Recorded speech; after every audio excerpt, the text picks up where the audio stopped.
Soyez le bienvenu dans notre 15e séance ou encore 15e audio. Nous sommes en train de parler sur la Pentecôte et le Saint-Esprit. C'est votre frère, l'enseignant Salomon Kaninga Lucel. Nous sommes en train de parler sur les œuvres du Saint-Esprit et particulièrement dans la vie du Seigneur Jésus-Christ. Alors, j'étais en train de parler sur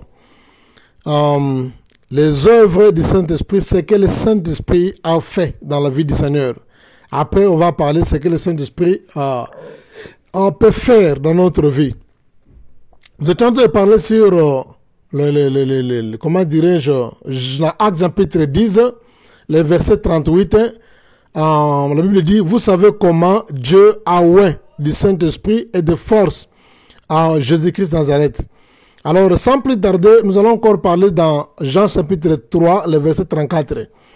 Nous savons qu'après le baptême du Seigneur, le Seigneur avait une autre image.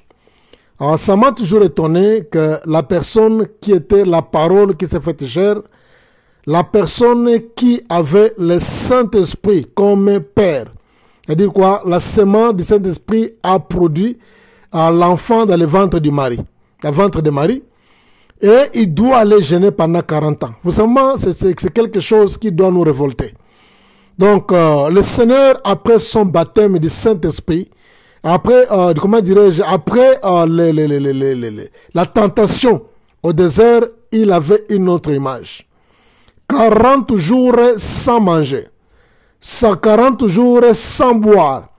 Imaginez-vous, je ne sais pas, parfois nous entrons dans les jeûnes de prière, une semaine, 3 jours plutôt, 4 jours, 5 jours, une semaine. Et imaginez-vous une personne qui va dans les jeûnes de prière, qui est de 40 jours sans manger, sans boire quelque chose. Et il avait la chair comme nous et le sang comme nous. Peut-être certaines personnes diront que non, voilà, mais non, il était Dieu et il ne va rien sentir. Non, non, non, non. Ce n'est pas ça. Le Seigneur avait la chair. Le Seigneur avait la chair comme nous. Il avait le sang comme nous. Alors, être privé de la nourriture et de l'eau pendant 40 jours n'est pas mince affaire. 40 jours dans la concentration, sans manger, séparé avec la cité, séparé avec la ville, séparé avec la distraction, seul dans le désert. Il dormait. Donc, il y a encore une autre question que nous devons comprendre. Quand on parle de 40 jours dans le désert, ce n'est pas seulement le jeûne de manger, de boire. Il faut se poser la question, il passait la nuit où? Tant que dans la chair. Où est-ce qu'il dormait? Non, vraiment, c'est vraiment révoltant. Le Seigneur était une autre personne. 40 jours dans le désert, on dit bien dans le désert, et en train d'être tenté, et il passait la nuit où? La Bible dit, après avoir vaincu la tentation. La Bible dit, dans Jean chapitre 3, le verset 34, Dieu lui a donné l'Esprit sans mesure. Oh, oh. Dieu lui a donné le Saint-Esprit sans mesure. Vous savez, bien-aimés dans le Seigneur, chacun de nous, il peut, un homme normal, une femme normale, tu peux prier le Seigneur. Dieu va seulement te donner le Saint-Esprit avec une mesure qui est limitée. Il n'y a aucune personne qui a existé dans cette planète, il n'existera pas, qui peut avoir le Saint-Esprit sans mesure comme le Seigneur. La Bible dit, Dieu lui a donné l'Esprit de Dieu sans mesure. Je ne sais pas, moi j'aurais souhaité qu'on ne soit pas pressé. Faisons d'abord l'analyse ensemble de cette phrase ici. Faisons l'analyse. L'Esprit de Dieu sans mesure. L'Esprit de l'homme habite à l'homme. L'homme a l'esprit qui est en minuscule. Chacun de nous, nous sommes en tripartite, comme on dit, l'homme a 3 parties. Nous avons l'esprit en minuscule, nous avons l'âme, nous avons le corps. Le Seigneur avait pas l'esprit en minuscule. L'esprit qui était en lui n'était pas l'esprit en minuscule, l'esprit de l'homme, non. La chair, c'est vrai, il avait la chair de l'homme puisque c'est la participation de Aden de Marie. Mais l'esprit qui était en lui n'était pas l'esprit, le Seigneur n'avait pas l'esprit en minuscule. Il avait le Saint-Esprit en lui, la Bible dit sans mesure. Bien-aimé dans le Seigneur, le Saint-Esprit qui a créé l'univers, le Saint-Esprit qui a créé plus de 400 milliards de galaxies, le Saint-Esprit qui a créé plus de 200 milliards, 300 milliards des étoiles.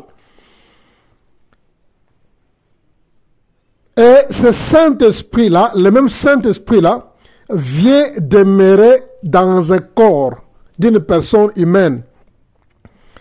Alors, vous allez vous rendre compte, ça va faire quel dégât, quel dégât, quel dégât. Oh Jésus, ce n'est pas possible. Ce n'est pas possible, ce n'est pas possible. Le Saint-Esprit qui a créé toutes choses que nous voyons, visibles comme invisibles. Et il vient sans mesure, sans réserve, vient résider, demeurer dans un corps humain d'une personne. Hein? Vient demeurer, alors quel sera l'issue de cette personne? Quel sera maintenant le sort de cette personne? Ça c'est terrible. Je vous dis, ce scandale, c'est terrible, c'est une catastrophe. Aïe, aïe, aïe, aïe, aïe, aïe, aïe, aïe, aïe, aïe, aïe, aïe, aïe, aïe. C'est pourquoi vous allez vous rendre compte, selon les lecteurs de la Bible, les gens qui aiment la Bible comme moi, et c'est quelqu'un j'aime la Bible, les chercheurs de la Bible, les gens qui ont la science de la Bible, vous allez vous rendre compte que le Seigneur Jésus-Christ, la Bible dit, il est né à Bethléem. Après la naissance, on l'a amené à Jérusalem, au temple, selon la loi juive, pour le présenter, le consacrer devant l'Éternel le 7e jour, comme était signalé dans la loi. Après, on a quitté Jérusalem, on l'a amené à Nazareth. Selon la Bible dit, parce qu'il sera appelé les Nazaréens. Jésus Nazareth, les Nazaréens. Mais, la chose drôle, c'est quoi? Le Seigneur n'a pas passé sa vie à Nazareth.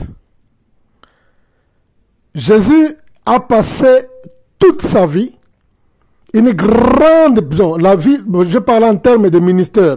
C'est vrai que il a grandi à Nazareth, toute sa vie, il a grandi là-bas. Mais en termes de ministère, les 3 ans de ministère, les 3 ans de ministère, il n'a pas fait ça dans Nazareth. Le Seigneur avait un lieu de résidence. Ça, plusieurs personnes ne savent pas ça. Le Seigneur avait là où il avait une adresse. Il avait une maison. Il y restait quelque part. C'était où?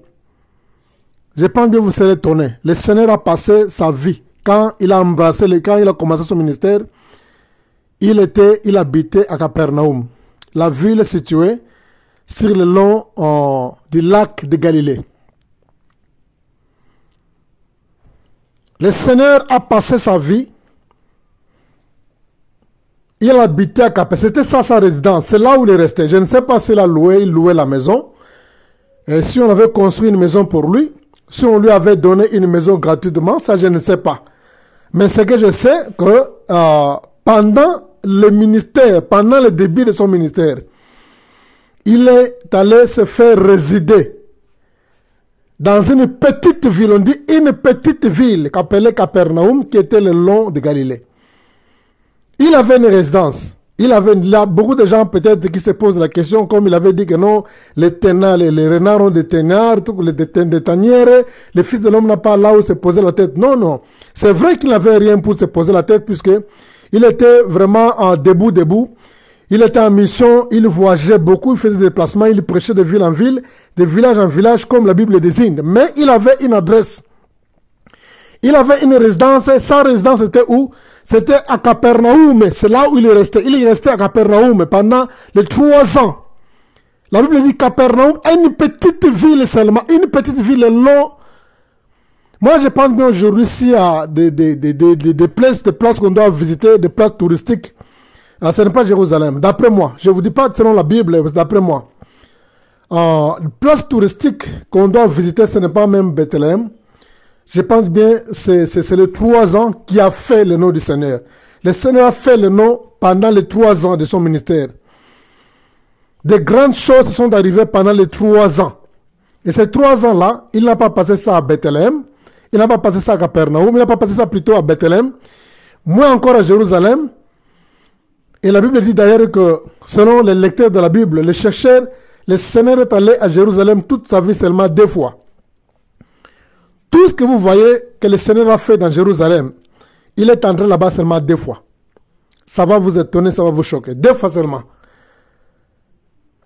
Et quand il est allé 2 fois là, il est parti 2 fois là-bas. Il a fait de grandes choses dans ces 2 jours. 2 fois, pas 2 jours, mais 2 fois il est parti à Jérusalem.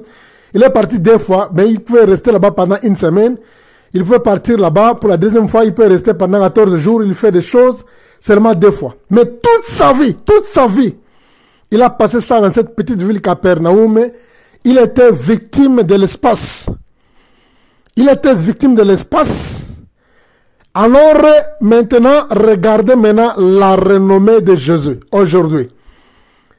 La renommée, une petite ville. Quand vous observez Jérusalem jusqu'à Capernaum, c'est de 120 km, quelque chose de pareil. Plus ou moins 2h30 dans la voiture. Une petite ville seulement qui est située au nord de Jérusalem. Le Seigneur était une petite ville, c'est là où il habitait. Mais la Bible dit, avec une puissance, avec le Saint-Esprit sans mesure, Dieu l'a oint, avec le Saint-Esprit sans mesure, bien qu'il était caché dans un coin, victime de l'espace, mais la puissance de Dieu qui était sans mesure en lui, était capable que son influence, son impact, puisse atteindre tous les coins en parlant de lui partout. Quelqu'un qui est caché dans une ville, écoutez, la Bible dit, quand il a appris que Jean-Baptiste était mort, il quitta Nazareth, il est allé habiter. Je vais lire ça avec vous ensemble, puisque les gens vont poser la question, mais pasteur, où est-ce que tu as eu ça? Non. Matthieu chapitre 4, verset 12 à 13.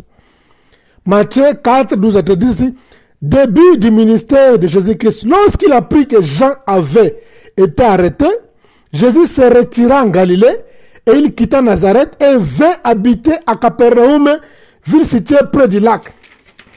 C'est là où le Seigneur est venu habiter quand il a appris que Jean était mort. Ou plutôt, quand il a appris que non, Jean-Baptiste était arrêté. Vers le début de son ministère, il est venu s'installer à Capernaum. C'est là où il habitait. Il avait une adresse, il avait une résidence. Victime de l'espace, mais dans un coin là caché. Mais tellement qu'il avait le Saint-Esprit de Dieu en lui sans mesure. Oh Jésus, oh Seigneur, regardez quelqu'un qui est caché. Mais sa puissance, sa renommée, son influence va atteindre tous les pays voisins partout. Et aujourd'hui on parle de lui. Le Seigneur est venu à Jérusalem seulement 2 fois. Il était caché dans une petite ville à Vandinekuna, à Batami. Oh, Seigneur de gloire. Mais ce qui importe, ce n'est pas la ville, non, ce n'est pas Capernaum, là où il a resté. Mais ce qui importe, c'est quoi? C'est ce qui était en lui. Le Saint-Esprit sans mesure.